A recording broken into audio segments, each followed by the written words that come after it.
Mr. Beam and Lieutenant Hill. We will make statements regarding our roles in this incident and then take questions at the conclusion of the event. Although we want to answer your questions, there is some information that we cannot be shared due to HIPAA and FERPA regulations, as well as this is an ongoing investigation through the Sheriff's Office. We want also to remind everyone this is a press conference, not a community forum. We will answer questions from the press, but not from the community at this point. So again, I want to thank everyone for being here, and then thank everyone who assisted in the initial response to Central Elementary School yesterday. I especially want to recognize Ms. Erica Maddox, the school health assistant who initially identified the symptoms and notified school administration. I also want to recognize Mr. Ron Prophet, principal at Central Elementary School, Ms. Angela Penn, the assistant principal at the elementary school, school resource officer Brandon Payne, who was the first law enforcement officer to arrive, Ms. Blair Payne, lead nurse for Amherst County Public Schools, who responded, Dr. Tim Hoden, chief operations officer for Amherst County Public Schools, and Brad Beam, director of public safety, for their response to this incident. We'll start with saying our schools are safe and our students are safe. I think that's the main thing to say right now. The students involved in this incident, they returned home last night, but the bigger picture, our schools are safe and our students are safe. And Amherst County Public Schools is a safe environment for our students. I want to go through the timeline of events a little bit and kind of the background of what happened, and then we'll turn it over to Mr. Beam and Lieutenant Hill for their comments. But on Tuesday, December 12th, at Central Elementary School, a student brought a sandwich bag containing gummies to school and then shared those gummies with 6 classmates during lunch. Of those seven students, 5 demonstrated symptoms and received medical attention. Students who ingested the gummies exhibited symptoms of nausea, vomiting, headache, and some muscle spasms. 2 of the students were transported by Amherst County Public Safety, and 3 of the students were transported by their parents to the local hospitals. We offered assistance to the other 2 remaining students and their parents, but their parents opted not to seek treatment. They were not exhibiting any symptoms. Law enforcement tested the gummies and they tested negative for foreign substance. However, when they tested the residue in the bag, the field test indicated a positive response for fentanyl. At this point, we believe the bag containing the fentanyl got contaminated either at home or en route to school as the student was being transported by their caregiver to school. There's no indication there's any other fentanyl at the school, but this came from the home. The fentanyl was contained to the bag, and we did not have any indication the fentanyl was on additional surfaces in the building, but we did go ahead and clean the building this morning just to make sure everything was clean. Thought we'd best review the timeline of events from the school perspective. So at 1:20, the first student started indicating symptoms. At 1:40, the nurse notified the school administration. Between 1:40 and 2:15, parents of the affected students would be notified by school staff. Also, during that same time frame, between 1:40 and 2:15, the other students that were affected began having symptoms and came down to the nurse so they could seek attention from the nurse. At 1:47, the initial call went to Officer Payne, who reported to the scene. Around 2 o'clock, Officer Payne then notified dispatch of the need for medical personnel on scene around 2:22. At 2:15, the school administration office notified of the illness, and we sent resources to support the school. At 3 o'clock, we sent a school messenger to the parents of Central Elementary School, and at 3:50, we sent a school messenger to the parents of all schools in the division. At approximately 4:45, we were notified by Officer Payne that the bag did test positive for fentanyl, and at that point, we notified the parents of those 7 students and made sure they were aware. We also notified the law enforcement and medical folks at public safety notified the hospitals that the tests were positive, test positive for fentanyl.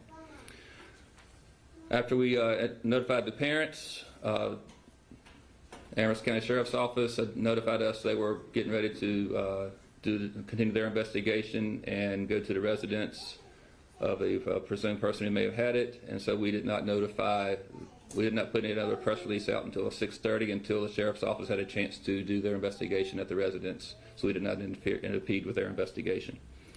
So that's kind of the timeline for us here at the school system. I'm going to turn it over to Mr. Bean to discuss the role of public safety in this incident. Mr. Bean.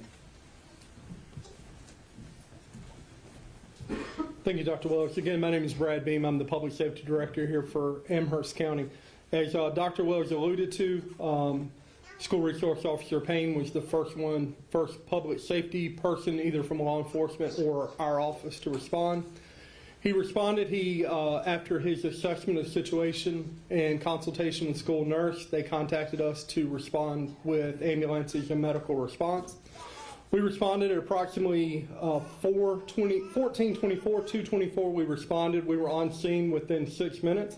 Initial response was a on-duty supervisor and an ambulance. Within about 10 additional minutes, we had 3 other ambulances as well as 2 additional supervisors and our logistics coordinator. We responded with a total of 11 personnel to this incident. We did transport 2 individuals to Lynchburg General Hospital. Generally speaking, all of the students had some of the different symptoms: nausea, vomiting. Several of them exhibited signs of being lethargic, things of that nature. 3 of the students did get transported to local hospitals by parents. 2 went to Lynchburg General by car, and 1 went to Bedford ER by car. Again, we continue to assist the Sheriff's Department and the school systems in the investigation. One of our EMS supervisors contacted Poison Control to try and identify if the gummies could potentially be the source or if it was an unknown source. Through consultation with Poison Control, they had no indication that the type of gummy bears that were in question had any type of recall or anything that we should be concerned with that, which led to the Sheriff's Department continuing their investigation to the containers in which the gummies were brought into. Again, we continue to work with the Sheriff's Department and the school system on this matter, and I'll bring up Lieutenant Dallas Hill next for his comments. Good afternoon. Thank each and every one of y'all for being able to come out today. Again, I'm Lieutenant Dallas Hill with the Amherst County Sheriff's Office. I'm the Public Information Officer as well as the Lieutenant over the School Resource Officers, which are one of my officers was the one that responded to that scene. I'm not going to reiterate everything that they did and they said. They gave you the timeline. But again, on December 12th, my school resource officer was alerted that 7 school-aged individuals were needed medical treatment. Again, 2 of them needed to be transported to Lynchburg General Hospital. Parents transported 2 to Lynchburg General Hospital and 1 transported 1 to Bedford Memorial Hospital. During the course of the preliminary investigation here, it was found that each of the students ingested some gummies. During that investigation, we eventually learned that there was residue in the baggie which contained the gummies. We field tested that twice, and that was tested positive for fentanyl. With the assistance of the Drug Enforcement Administration, the baggie will be sent to DEA lab for further testing and confirmation. Due to the findings of that preliminary investigation, my law enforcement officers under the SRO program, the Investigations Department, Narcotics Investigations, they executed a search warrant at 143 Pendleton Drive here in Amherst County. When they did that, they took 2 subjects into custody that were at that residence. The first one is a Clifford Dugan. He was charged for convicted felon in possession of a firearm and also contributed to the delinquency of a minor. The second one was a Nicole Sanders. She was charged with possession of Schedule 1 or 2 and also charged with contributing to the delinquency of a minor. Dugan is being held right now at the Adult Detention Center with no bond, and Sanders is being held with a $1,000 bond and a $1,500 bond. This is an ongoing investigation, so there are possibly more charges that could result in this. There are numerous individuals working on this case. We are taking this case very seriously. These are our children that go to school, and we want to make sure that we do our due efforts to be able to bring those to justice who need to come to justice. Again, if you have any questions or concern, you can contact my office. You can contact me through email at dahill@amherstsheriff.org, or you can contact Captain Clay Thompson at 434-946-9373. We are currently working to try to fit all these puzzle pieces together, and we have a lot of individuals right now working on this to make sure that we can get everything that we need to get done. Thank you.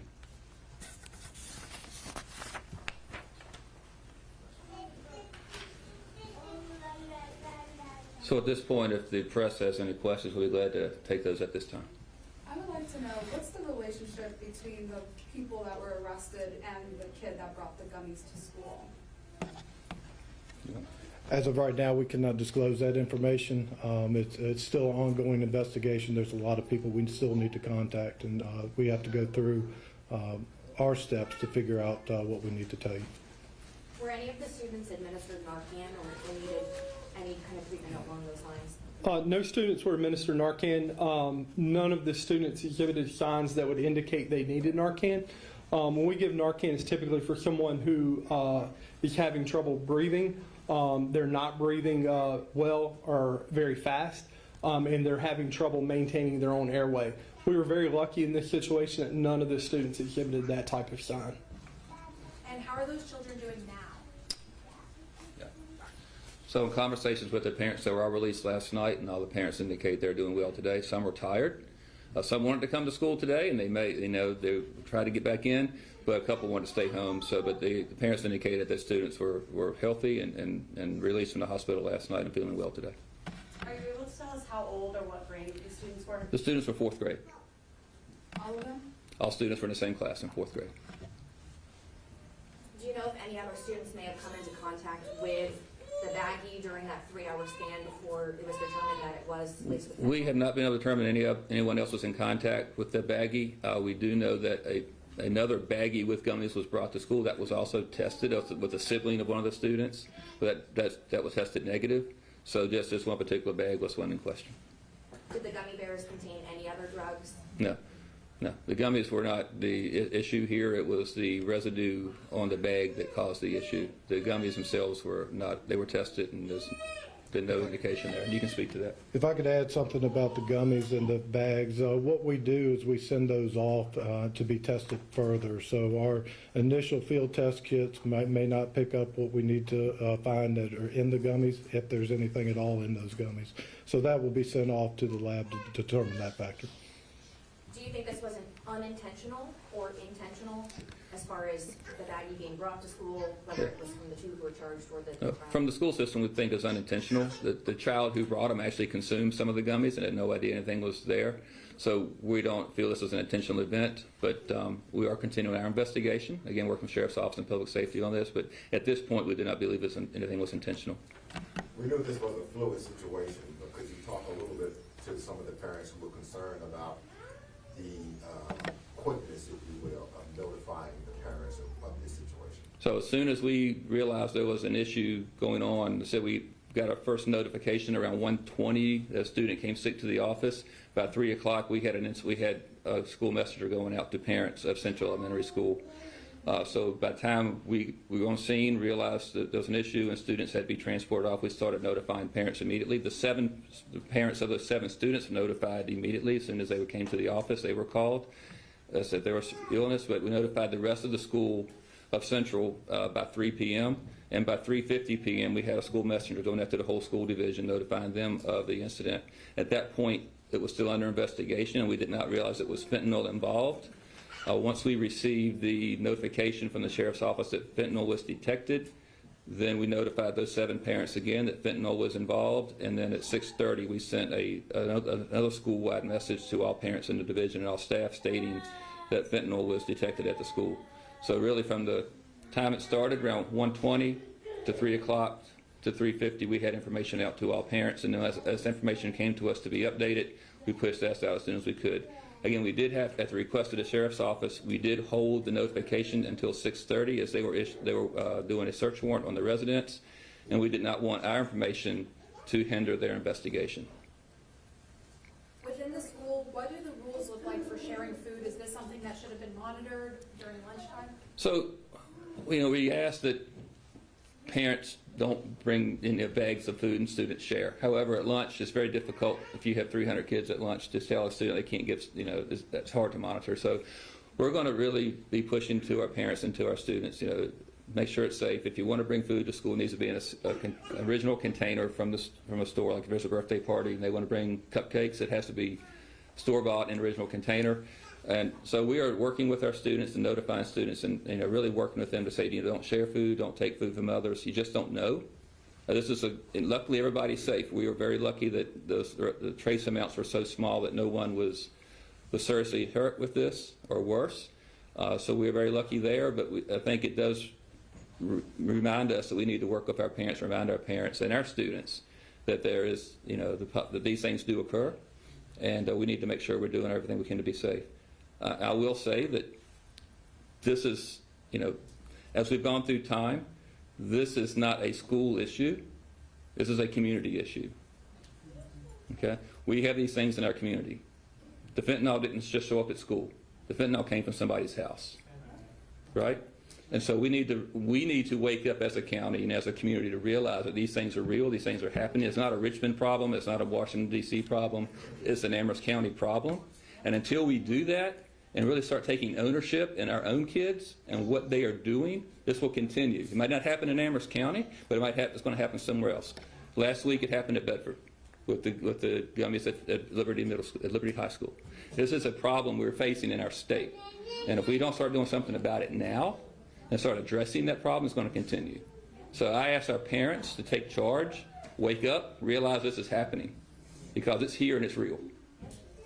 Okay. What's the message when it comes to consequences? I know you're sending this message to parents, but what are the consequences that you want these parents to know they can face if this happens again? Well, from parents, if it's unintentional, the student didn't realize it, that's a law enforcement consequence, and I'll let the sheriff's office speak to that. For students, if it's intentional, if we deem it's intentional, then they face the possibility of school repercussions as well as law enforcement repercussions, as well as the other consequences. You may die, right? I don't think there's a day in the week I don't get a call in to have somebody some type of overdose or drug reaction in the county. So that is happening. And so the legal sides of it and the school repercussions, yeah, those happen. But the bigger issue is what are the health consequences of this for our students and for our community. No one wants to have a 10-year-old kid at school die at school because somebody laced something with a drug or brought a drug to school. We don't, that's the worst thing that happened to us as well as the family. Think of the families on these things, and these happen. So we need to do what we have to do to make sure this doesn't happen. But from a school standpoint, there's discipline consequences if it's intentional. It's a 10-day suspension, and the school board determines placement after that. From a law enforcement standpoint, that's up to law enforcement and to the Common Attorney's office as to what happens there. From a law enforcement aspect, this type of behavior is completely unacceptable. It's unacceptable for this county, it's unacceptable for our families, and we will work diligently day and night to be able to bring to justice those who commit this act. We are trying to, and we need y'all's help. We need the community's help. We need the parents' help to be able to enforce these laws and to do the best that we can out there. So rest assured, this sheriff's office, as well as all the others around the state and country, are working nonstop, tirelessly, day and night to make sure that we bring to justice those who have committed some sort of crime like this. I know the original report stated that there was a possibility that this might have been an allergic reaction before the test came back. Is testing for fentanyl a routine step, or was something about this circumstance something that kind of pushed y'all to look for that? Through the investigation and the preliminary investigation, we have to try to rule out every possibility. So through the investigations, it could have been possibly something medical. It could have been something in the food. We tested further and found that found actually what it was. So through trial and error, like I said, we are giving our due diligence to make sure that we find the answers so we can give the answers to each and every one of you. So that way we can have some sort of comfort that we know what it is and why they had the symptoms. Do you know how much fentanyl was in the bag? No, ma'am, I do not. I think you may have touched on this earlier, but the child who brought the gummies, are they safe, assuming that they were in the same household as the people who were arrested? Are they safe? Yes, each one of them are with the appropriate supervision that they need right now. Yes, ma'am. I know you've touched on this before, but fentanyl is an extremely powerful drug, extremely deadly. These are 7 children. They're small framed. Can you just talk about how lucky these children are? I mean, this could have been a lot worse. You want to answer that? Sure. We see overdose by opioids all the time. as my law enforcement partners and school system talked about, it's not just in this community, it's across the country. And we continue to battle this epidemic. You mentioned Narcan earlier. That is a tool that every law enforcement officer carries, our school systems have. Our fire and EMS folks carry several doses of that, because we do know how dangerous fentanyl or other products that have opioids in it can be. And it can be deadly in just a moment with a very small dose of those medications or those drugs. Could you speak a little more about what you kind of mentioned earlier, that, you know, the community, families need to take the responsibility, step up, if you will. Could you break that down just a little bit? For the parent who says, Right. hey, I'm working 2 or 3 jobs, I'm consuming Right. it already. So the drug issues in our community are not something that the school system can suspend its way out of. It's not something law enforcement can arrest its way out of. Right, we're here, it's here. No matter how many people they could arrest, but you're still going to be there. So what we need parents to do is actually start thinking about this, looking at social media things on their kid's phone. Actually, you know, looking at what their kids are bringing to school every day. We had a 13-year-old who got in here for a discipline issue earlier this year with having a THC vape at school. We asked him, how'd you get it? He says, easy, I just went online, said I was 21 and shipped it to my house. So the regulation of these THC drugs and things like that is really not there, and so students can get it. But our parents, you know, he said, the parents had no clue. They had it shipped in a box. So we need, as parents, again, I'm saying our parents, we just need to be, we want to trust our kids, we want to believe our kids, they won't do wrong. I had my 3, I want to trust them too, and you know, that happens, right? We were all kids at one time, we're going to push the envelope sometimes. But we need to just make sure we're doing our due diligence as parents and just really just checking up on our kids and making sure that they're doing what they need to be doing, because this is a dangerous situation. It could be a deadly situation, and we just want to make sure that we do everything within our power to keep this from happening, so we don't have to have a situation like this again, or even a worse press conference in the future. And I just ask our parents to do what they need to do to make sure this doesn't happen to their child, because the last thing they want to do is us having to call them at 2:30 in the afternoon and say your child is overdosed on fentanyl and we can't bring them back. Quite a traumatic experience. How Yes, sir. are you and your administration holding up? How are the teachers doing? The teachers seem to be doing well. The teacher in the class that these students are in, she was a little shaken yesterday. She was better this morning. I think the school staff is doing well. My office here, you know, we're dealing with it. You know, we're doing the best we can. We're ready for Friday at 4 o'clock to get here, and when Christmas break starts. But we're here and we're maintaining and we're doing what we need to do to make sure our kids are safe. But thank you for asking. Any other steps or protocols that will be enacted now to ensure that this doesn't happen again to the extent that we can? So we met with all principals this morning on a Google Meet this morning, principals and leadership across the division. We just reminded them to really emphasize with their students and their parents what they bring to school, and make sure that parents are checking it, make sure students are aware that anything that you think is safe might not be, and just really be vigilant about that.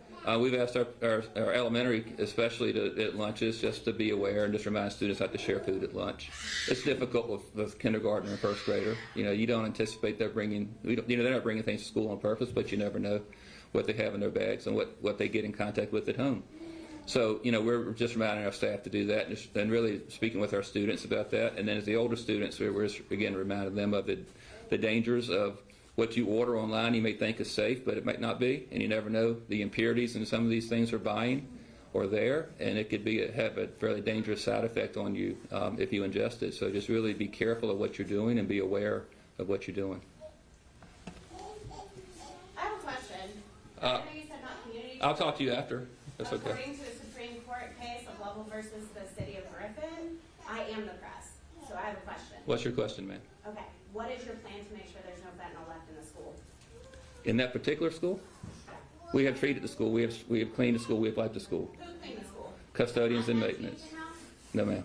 So you can guarantee me that every I one of the 7 children Hold on. that touched that baggie and everything they touch, every surface is clean. I can't guarantee anything. I can't guarantee you'll get struck by lightning right now. The likelihood is low, very low, but I can't guarantee anything. So, from a school, Putting it back on the wait a minute, ma'am. when you haven't even cleaned your school. We have cleaned the school. Can go back to school. We had cleaned the school. You haven't. Yes, we have. You have not had a hazmat team out there. You want to address hazmat in this situation? Yeah, this really wouldn't be what we would consider a hazmat situation. You know, these things, a product, depending on what it can be cleaned with or disposed of with. And as the superintendent said, I think they've taken the appropriate steps with their custodial staff, making sure they're wearing proper equipment and so forth to get that done. So we feel very confident from a public safety standpoint Okay. Those things have been From a done. public safety standpoint, how much fentanyl does it take for a kid to have on their skin to kill them? Again, I don't want to get into debate here. I'm just trying to answer a few questions, but there are different I just want the building clean so my kids can go back to school. there are different absorption ways for things to occur with fentanyl. Typically, we talk about being absorbed through the skin. A lot of times, that's when we're talking like fentanyl patches, things that are packaged and made to have a dermal exposure route. Okay. That concludes our press conference. Thank you. Anything else? That's all. That's it. Thank you. You can talk to me. Are the charges going forward in J&D court or general district court? I don't have that information right, I'm sorry. I don't have that information as of right now on which court is what the charges are in. Will a news release on the rest be sent out? Yes, so we're going to send out a press release here shortly. Was law enforcement aware of the two individuals prior to this incident? In relation to any other drug charges, any other investigations? That information I do not have right now, ma'am. Good. Thank you. Thank you all.